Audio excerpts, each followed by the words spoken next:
네, 오늘 뉴스 신세계 헬머스 임경빈 작가 모셨습니다. 어서 오세요. 안녕하세요. 예, 오늘 방금 들어온 소식인데요. 네. 이재명 민주당 대표 부인 네. 김혜경 여사 선거법 위반 기소.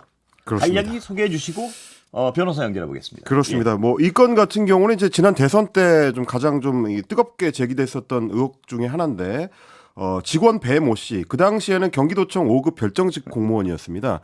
직원 배모 씨가 이 사건 관련해 가지고 식사비 10만 4천 원을 경기도청 법인카드로 결제했는데 그때 이제 민주당 관련 인사들 3명하고 같이 식사를 했다는 거고요. 예. 김혜경 여사는 그 당시에는 이제 본인 식사는 본인이 결정했는데 민주당 인사들에 대해서 식사비를 대신 결제해 준 거 이게 이제 선거법 위반이다. 라는 얘기입니다. 그래서 검찰이 10만 오늘 원이요, 대략? 그렇습니다. 예. 검찰이 오늘 김혜경 여사를 선거법 위반 혐의로 기소를 했고요. 불구속 기소를 했고 그리고 배모 씨에 대해서는 항소심에서 징역 10개월에 집행유예 2년이 선고된 상황입니다. 그러다 보니까 공범으로 지금 공직선거법 공소시효가 김혜경 여사 같은 경우는 하루가 남아 있는 상황이기 네. 때문에 검찰이 이제 안전하게 상황을 관리하기 위해서 일단 기소를 했다. 뭐 이렇게 지금 보여지고 있습니다. 예, 일단 지금 노영희 변호사 연결돼 계십니까?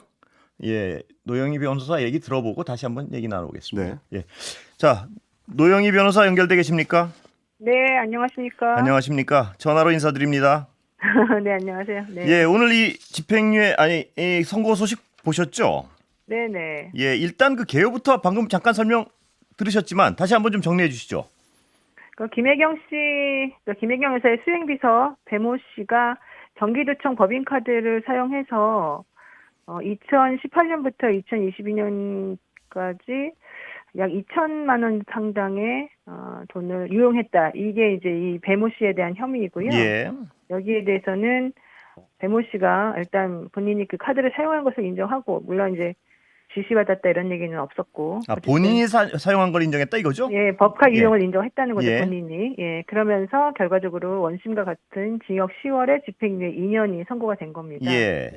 그런데 오늘 그 김혜경 씨 기소 자체는 뭐 예견돼 있던 일이었다. 뭐 이런 얘기가 많았던데 그렇게 보세요? 어떻습니까?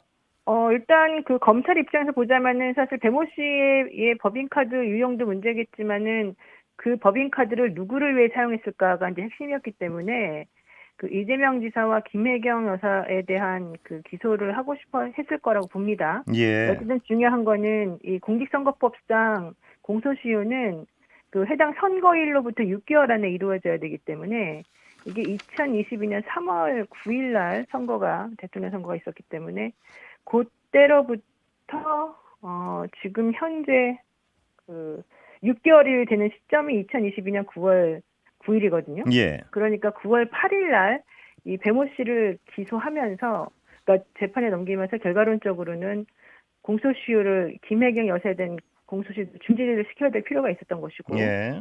그런 의미에서 이번에 만약에 판결 선고가 이제 항소심에서 판결 선고가 나오게 되면 하루 남은 그 날짜 가지고는 좀 김혜경 여사에 대한 재판을 넘기는 그런 절차가 좀 복잡해질 수 있지 않습니까? 예. 그런 의미에서 미리 어쨌든 며칠이라도 좀 시간을 벌기 위해서 이렇게 기소를 한 것으로 보입니다. 예. 기소 자체는 이미 당연하게 예정 기정사실이었다. 사실이었다. 자, 네네. 노 변호사께서는 어떻게 보십니까? 이 기소 자체를. 예. 근데 이게 사실은 이제 핵심은 그런 거죠. 여기서 김혜경 여사에 대한 기소는 배모 씨에 대한 기소하고 조금 다릅니다. 배모 씨에 대한 것은 이제 수년에 걸쳐서 150여 건, 그래서 한 2천만 원 상당의 돈을 유용했다는 게 이제 핵심이라면, 예. 일단 김혜경 여사에 대한 법카 유용 의혹은 본인이 직접 사실은 카드를 긁거나 뭐 이런 건 아니기 때문에 본인이 직접 행위를 했느냐 이제 이런 것보다는 김혜경 씨가 이 배모 씨라고 하는 이 공무원을 이용해서, 도구로 이용해서 이 법인카드를 사용하게 했느냐 이제 이게 핵심이거든요. 예. 그런 의미에서 가장 직접적으로 연결이 된다고 보는 게 바로 2021년 8월에 이 김혜경 여사가 당 관련 인사 3명하고 식사한 자리에서 식사비를 법인카드로 결제하도록 했다는 그 혐의 관련된 내용이었습니다. 예. 이게 10만 4천 원에 해당이 되는 예. 금액이었거든요. 그래서 이 배 씨의 혐의와는 별도로 일단 이 검찰에서는 김혜경 여사도 이 10만 4천에 대한 건 우선적으로 기소를 해놓고 나머지 건들에 대해서는 지금 수사를 더 진행시켜 나가겠다 이런 입장인 것 같습니다. 이게 언뜻 들으면 10만 4천 원 굉장히 작은 돈인데 이걸 가지고 지금 네. 기소할 일인가 이런 생각을 하는 분들도 적질 않을 것 같습니다만 어떻게 보십니까? 사실 그렇습니다만 이제 공직선거법이라고 하는 거는 이 선거라고 하는 것이 가진 연결성이라고 보통 예. 그러는데 이 청렴결백하게 이런 절차가 이루어져야 된다 이런 거지 않습니까? 그래서 그런 의미에서 보자면 금액이 작다 하더라도 뭐 검찰이 기소한 것을 가지고 아주 이상하다고 보기는 좀 어렵습니다. 예. 다만 만약에 정말 이게 문제가 됐다라고 한다면은 이게 그 행위가 있은 날로부터 23개월이 지난 시점이기 때문에 예. 사실 그 전에 검찰이 기소를 했어야만 하는 거죠. 굳이 이 배모 씨에 대한 항소심 판결 선고까지 듣고 나서 이 10만 4천 원에 대한 것을 굳이 기소해야 될 필요는 사실 없는 거거든요. 그렇기 때문에 아마도 검찰 입장에서는 좀 자신감이 없었던 게 아닌가. 예. 그러니까 예컨대 만약에 항소심에서 혹시라도 이 배모 씨에 대해서 무죄가 나온다거나 그렇게 되면 사실 김혜경 씨에 대한 기소를 하는 명분이 사라질 수 있거든요. 예. 더 중요한 건 결과적으로는 김혜경 씨가 배모 씨에게 뭔가 지시를 해가지고 이런 일을 벌였다라고 한다면 결국 공모공동정범이나 이제 지시와 관련된 직접적인 증거 같은 것들이 확인이 돼야 돼요. 근데 그런 것들이 나오지 않는 상황에서 사실은 검찰 입장에서는 조금 압박감을 느꼈을 가능성이 있는 것 같고요. 이제 더 중요한 거는 공직선거법은 사실은 신분법입니다. 기본적으로 법인카드를 사용했다 하더라도 그 법인카드를 사용해서 음식값 같은 것들을 지불할 수 있는 사람의 신분이 후보자하고 어떤 관계에 있느냐에 따라서 많이 달라지거든요. 예. 그렇기 때문에 사실 이게 법리적으로 좀 다툼을 하게 되면은 그 부분에 있어서는 또 조금 문제가 될 소지도 있어서 일단은 기소를 해서 시효가 지나가는 걸 막아보고 그 동안에 뭔가 조금 수사를 좀 더 해보자 뭐 이런 심산이 아니었을까 생각이 듭니다. 그렇다면 앞으로 초점은 김 여사가 지시를 했느냐 이 부분이겠죠. 그렇죠. 예, 그렇습니다. 그러니까 공무공동 정범이 해당되느냐 아니냐가 사실은 가장 중요합니다. 근데 배 씨는 여태까지 어떤 입장인가요? 지시 받은 적이 있다는 얘기를 한 적이 있습니까? 아니요, 일단 배모 씨는 그런 카드 사용에 대해서는 인정을 했지만 본인이 뭐 지시를 받았다거나 뭐 이제 이렇게 했다고는 주장하지 않고 있습니다. 그래서 현실적으로 그 부분에 대해서는 조금 더 수사가 좀 돼야 되는데 문제는 공모 공동 정범이라고 하는 것에 있어서 명확하게 지시관계가 딱 성립되어야지만 인정되는 건 아니거든요. 예. 그렇기 때문에 이제 전체적인 흐름이나 굳이 배모 씨가 사실은 이 카드를 사용해서 누구의 이익을 위해서 행동했을까라고 하는 걸 좀 미루어 짐작하는 부분이 있거든요. 그런 부분에서 살펴보자고 한다면은 배모 씨가 아무리 아니라고 하더라도 이거는 둘을 위해서 한 것이다. 특히 이제 뭐 이 선거와 관련해서 한 것이다. 이렇게 주장을 해볼 수가 있는 거죠. 검찰 입장에서. 예. 하지만 그럼에도 불구하고 이게 재형법정주의가 원칙적으로 지금 적용이 되어 있고 유추해석 금지 같은 것들이 있기 때문에 이것에 대해서는 법리적인 다툼이 좀 치열하게 이루어질 가능성이 있습니다. 전망이 좀 무의미한가요? 어떻습니까? 보시기 어떻습니까? 어떻게 보세요? 전망. 근데 제가 봤을 때는 반반 정도일 수도 있을 것 같은데 현실적으로 지금 검찰이 하고 있는 그동안의 태도나 여러 가지 것들이 조금 안 맞는 부분들이 있어요. 사실은 2023년도에 이 배모 씨에 대해서 재판을 할 때도 원래 경찰이 불기소 의견으로 송치한 그 보고서가 있었거든요. 그 부분과 관련해서 재판부가 그걸 달라고 했었을 때 검찰이 우리가 지금 이 배모 씨에 대해서 재수사 지휘를 했기 때문에 그 부분 줄 수 없습니다. 뭐 이런 식으로 좀 대답한 부분이 있었어요. 예. 그래서 그 당시에 재판부가 아니 왜 검찰은 혹시라도 경찰에서 불기소했다라고 하는 의견서는 배모 씨에게 유리한 거였기 때문에 그런 유리한 정황이 담긴 문서를 제출하지 못하게끔 일부러 막았냐 이러면서 이거는 매우 의심스럽다 이제 이런 태도를 한번 취한 적이 있었기 때문에 예. 그런 측면에서 보자고 한다면은 사실은 이 수사 과정이나 지금에 나와 있는 상황에서 클리어하지는 않습니다. 그래서 그런 부분들에 대해서 좀 확인을 해보는 게 필요할 것 같습니다. 예. 노 변호사님, 오늘 말씀 네. 감사합니다. 예, 고맙습니다. 자, 들으셨는데요. 네. 이 얘기 잠깐만 더 하면 그 민주당 정성호 의원 그러니까 이재명 대표 측근이죠. 이런 주장을 했습니다. 밥값 10만 원짜리의 수사를 23개월이나 끌다가 공소시효 만료 하루 남겨놓고 기소한 검찰의 민낯을 봤다.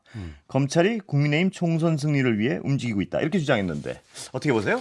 뭐 두 가지 측면이 다 있는 것 같아요. 조금 전에 이제 노영희 변호사도 말씀하셨지만 검찰이 이제 혐의 입증에 조금 더 자신이 있고 그리고 재판을 유리하게 끌어갈 수 있다라는 판단을 했으면 아마 기소를 좀 더 빨리 할 수도 있었을 텐데 왜 이제 2심 재판의 결과까지 보고 나서 이제 배 씨의 2심 재판 결과를 보고 나서 기소를 했을까 이 부분을 좀 이제 고려를 해봐야 될 것 같고요. 예.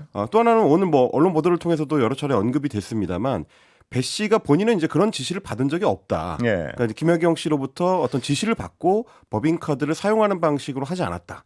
이런 지금 일관된 태도를 가지고 있기 때문에 검찰 입장에서는 김혜경 씨의 혐의를 입증하는 게 상당히 쉽지는 않을 겁니다. 예. 애초에 이제 김혜경 씨가 뭐 어떤 공직자로서 업무를 수행한다든지 법인카드를 이제 본인 소유로 가지고 있었다든지 이런 게 아니기 때문에 이 연결관계를 입증하려면 어쨌든 배 씨의 증언이 결정적으로 필요한데 그게 지금 검찰 입장에서는 얻어내지 못하고 있는 상황이기 때문에 다른 혐의들, 그러니까 소위 말하는 이제 2천여만 원의 추가 배임 혐의로 연결하는 데 있어서 어려움이 좀 있을 거다. 예, 이게 이렇게 국민들 보시기엔 이럴 것 같아요. 죄가 있으면 당연히 누구든지 죄를 물어야죠. 뭐 그렇죠. 이게 뭐 10만 원이건 100만 원이건 죄를 물어야 되는데 이 법의 정확한 적용, 엄정한 적용도 중요하지만 국민들이 느끼기엔 그 법이 공평하게 적용된다고 느끼는지도 굉장히 중요한 거 아니겠습니까? 뭐 말씀하시는 그 대목입니다. 이제 소위 공정성을 언급을 할 때 이재명 대표의 부인을 이렇게 이제 이야기를 할 거면 역시 마찬가지로 대통령 윤석열 대통령의 부인 김건희 여사에 대해서도 똑같은 잣대를 적용할 수밖에 없는 거고요. 그렇습니다. 그 바로 방금 말씀하신 그 부분인데 네. 그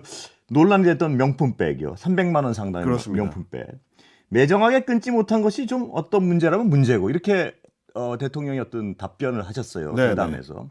이러니까 경찰이나 검찰이 수사할 생각도 안 하고 있는 상황. 지금으로서 봐서는. 그렇습니다. 수사를 어떤 고려도 하지 않고 있는 상황과 이 상황을 비교했을 때 과연 국민들이 공정한 수사구나 이렇게 느낄 수 있을까 이 부분도 한번 짚어볼 대목인 것 같습니다. 맞습니다. 보니까. 그 부분에 대해서 이제 계속 그 야당에서도 문제 제기를 하는 거죠. 이 사건 같은 경우는 이미 이제 민주당에서 소위 디올백 논란에 대해서는 고발을 한 상태인데도 예. 지금 뭔가 진행이 된다라는 이 소식은 좀 들려오지 않고 있는 상황이고 대통령실에서도 공식적으로 어제 이제 MBC에서도 정보공개 청구를 했습니다만 그 소위 말하는 디올백이 어디로 갔는지 예. 그게 언제 어떻게 처리가 됐는지 근거가 뭐였는지에 대해서도 이제 정보를 공개하지 않고 있는 상황이다 보니까 이게 지금 공정한 처리가 되고 있느냐 이런 의문이 제기될 수밖에 없는 거죠. 그 아까 방금 전에 말씀드렸지만 법이란 거는 공정하게 국민들이 느껴야지만 그렇습니다. 국민들이 그 법을 따를 마음이 생기겠죠. 그런데 이 법이 어느 쪽에서는 굉장히 엄격하고 어느 쪽에서는 굉장히 내 편이 있는 것 같이 법이 적용된다면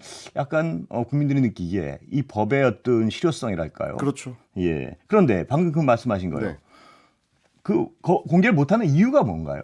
지금 이제 정보 공개 청구에 대해서 한 4가지 정도 지금 정부 대통령실에서는 이제 답변을 해왔는데 네. 가장 좀 주요하게 눈에 띄었던 게 국익 차원에서 현저하게 국익을 해칠 우려가 있기 뭐가요? 때문에 이 디올백 관련해 가지고 예. 정보를 공개하는 게 현저하게 국익을 침해할 우려가 있다라는 왜요? 게 대통령실에서 밝힌 내용이었습니다. 왜죠? 뭐 조금 더 상세하게 네. 답변을 하지는 않았는데 예. 그게 이제 국가 안보상에 있어서 중요한 요소가 될 수 있다라는 게 지금 대통령실의 이제 판단인데 뭐 저는 잘 납득은 안 됩니다. 근데 이제 아마 대통령실에서 생각할 때는 대통령이나 혹은 대통령 가족과 관련된 일이니까 일단 그렇게 이제 뭐 영역을 묶어가지고 통으로 묶어서 이제 그런 판단을 하는 것 같은데 이것도 역시 또 쉽게 이해 안 되는데요. 다른 정보공개 청구 때처럼 또 이제 소송을 가야 되는 문제인가 뭐 이런 좀 의문이 들 수밖에 없는 거죠. 아니 어느 정도는 이렇게 들으면 해명이란 게 그럴 수도 있겠다. 근데 네. 이 부분의 해명은 전혀 잘 이해가 안 되는데요. 그러니까 저는 사실 이제 어제 대통령실에서 밝혔던 4가지 사항 중에서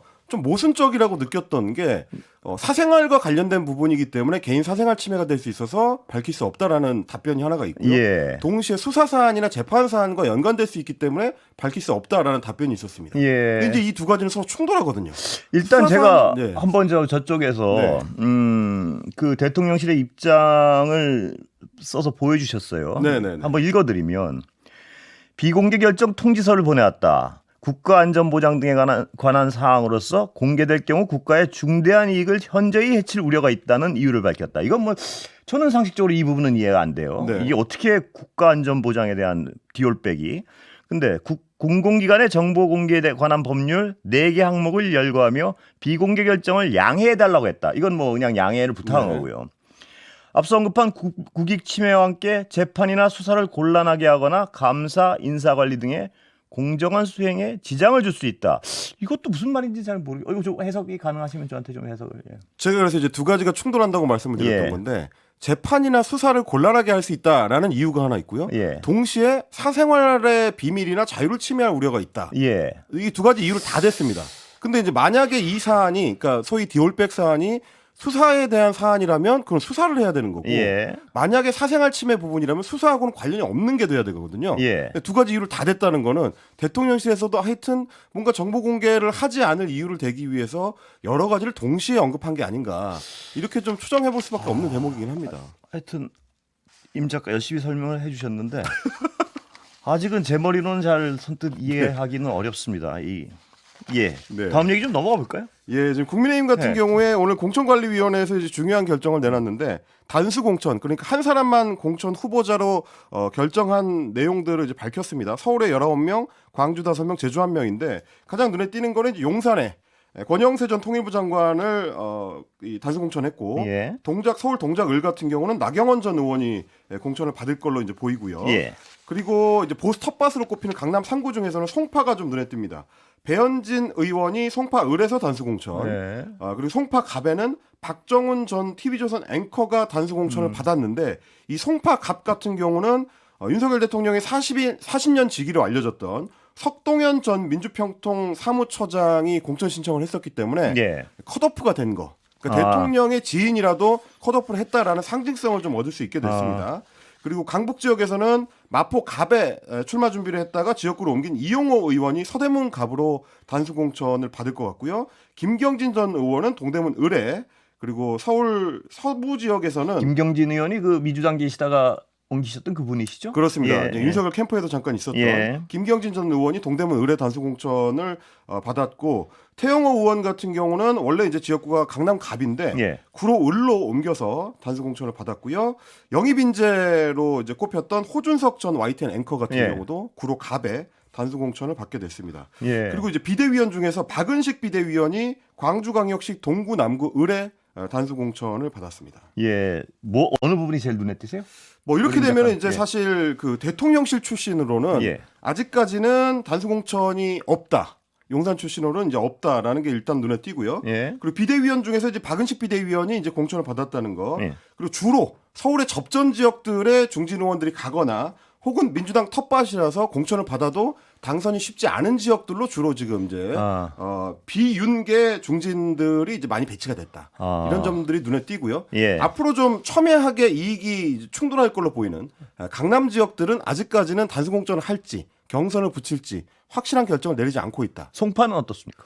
뭐 송파 같은 경우는 지금 대부분 이제 받았는데 네. 송파 갑하고 을에서 말씀드린 대로 이제 박정훈 전 TV조선 앵커하고 배현진 의원이 예. 지금 공천을 받은 상황입니다. 그분들은 좀 안전하다고 할 수 있는 거 아닌가요? 이 기존의 어떤 걸로 봐서? 뭐 지역 구도로 봤을 때는 네. 송파 갑 을이 둘 다 국민의힘 쪽에 이제 유리한 지역구로 꼽힙니다. 예. 그분들이 가장 편안하고 단수 공천이고 이 둘을 쟁취하셨군요. 지금. 뭐 지금까지는 그런데 예. 뭐 아직은 뭐 좀 이게 섣부른 판단인 것이 서초 을 지역이라든지 예. 강남 가불병 같이 이제 알토란 같은 안전한 지역구들은 아직은 이제 결정사안에 이제 꼽히지 않고 있다. 예. 이 부분을 좀 눈여겨봐야 될 것 같습니다. 민주당은 어떻습니까?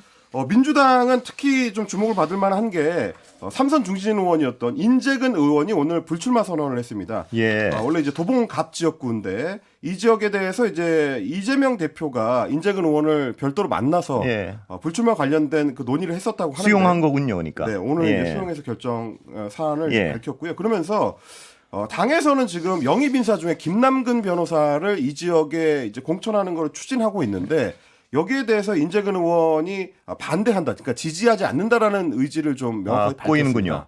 그렇습니다. 예. 지금 인재근 의원 같은 경우는 유은혜 전 교육부 장관을 이제 세게 밀고 있는 걸로 지금 알려져 있는데 예. 그러다 보니까 이제 당에서는 이제 조율을 해야 된다라는 뭐 좀 걱정들이 좀 있는 것 같습니다. 예. 오늘 여기까지 할까요? 지금 시간이 약간 됩니까? 예. 시간 남았습니까? 여기까지 하겠습니다. 네. 예. 오늘 그 노 변호사 연결하고 하느라고 좀 짧았습니다. 네, 내일 또 예. 뵙겠습니다. 예, 내일 뵙겠습니다. 감사합니다. 고맙습니다.